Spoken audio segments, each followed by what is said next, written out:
Latest reviews on the movie Vice. I'm the anger guy, and I'll tell you like it is. Director for the film Vice was Adam McKay. Adam's picture looks like he should be on a wanted poster. Adams also a producer, screenwriter, comedian, and actor. McKay served as head writer for the NBC sketch comedy series Saturday Night Live for 2 seasons. He directed Anchorman, The Legend of Ron Burgundy, Talladega Nights, The Ballad of Ricky Bobby, Step Brothers, The Other Guys, and Anchorman 2, The Legend Continues, all of which he co-wrote with his creative partner, Will Ferrell. Together, McKay and Ferrell have co-written and produced numerous TV series and films. Personally, I think this film was directed with tongue-in-cheek. Only reason for the film, I think, was to fire up the non-Republicans. Republicans will see this film as false truths and propaganda.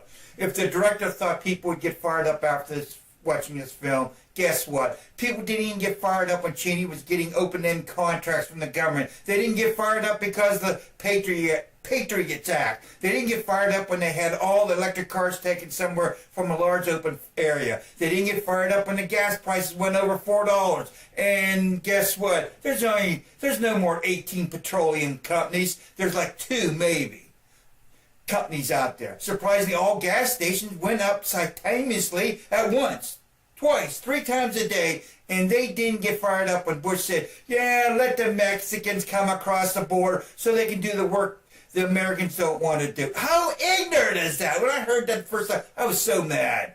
This film was about how Cheney's Halliburton acquired a very large amount of sum. Why did we go to Iraq?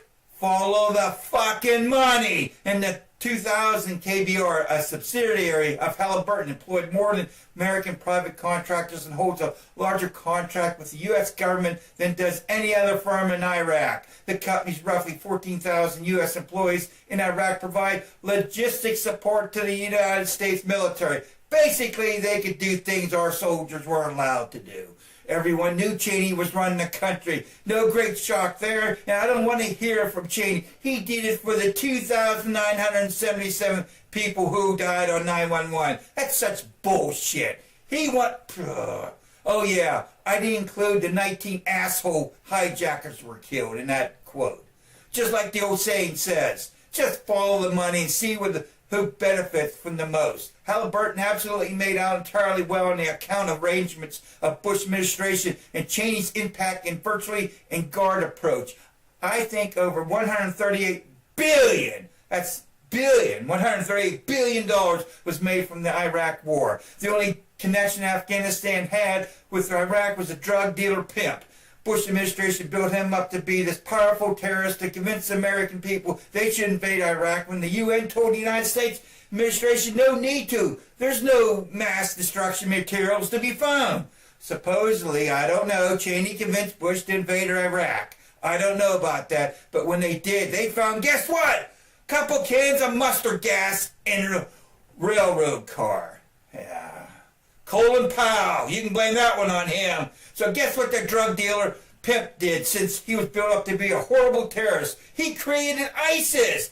Obama didn't. Jeez. You know what I can't stand? Someone 32, 33 years old telling me after watching the film, Vice President was a great and smart man because Cheney was, because he was abusing the government system for his own greed and the hunger for power. That's wrong, man. I don't know. I don't want to hear that because he is a heartless person. Seriously, as far as the latest news I heard, he doesn't even have a fucking pulse. I thought all the actors did a fantastic job portraying the characters. Would I walk across the street to shake Cheney's hand? Hell no, I wouldn't. I couldn't imagine his hand. His hand's probably ice cold anyways. I really can't give this film a rating because to me it was good, but it ran like a documentary. With who the director was, I don't know if he was truly serious about bringing the true story out or he was out there to piss people off so they would talk about his film. Talking about anger, I used all my anger up for president during the Cheney presidency. But who gets me where all the Trump naysayers when Cheney was running the show? Cheney has done a lot worse, especially in the Total Human Lives department. To me, I was among the few who was pissed off in how the government was running, especially after listening to Limbaugh, who was doing the hard push during the Cheney years. To me, Trump is running the presidency like a reality show. He feeds the media raw meat every day, and he loves it. What he does on Monday is outrageous, but through the weekend, when Friday comes along, Trump will do something else, and no one remembers what he did on Monday. To me, it is a constant live feed of how to run the greatest country in the world without any political experience. What I'm scared of, I'm really scared. I'm scared we are slowly accepting this behavior as the norm. Okay, I'll get off my soapbox now. Thank you for watching, and thank you for subscribing.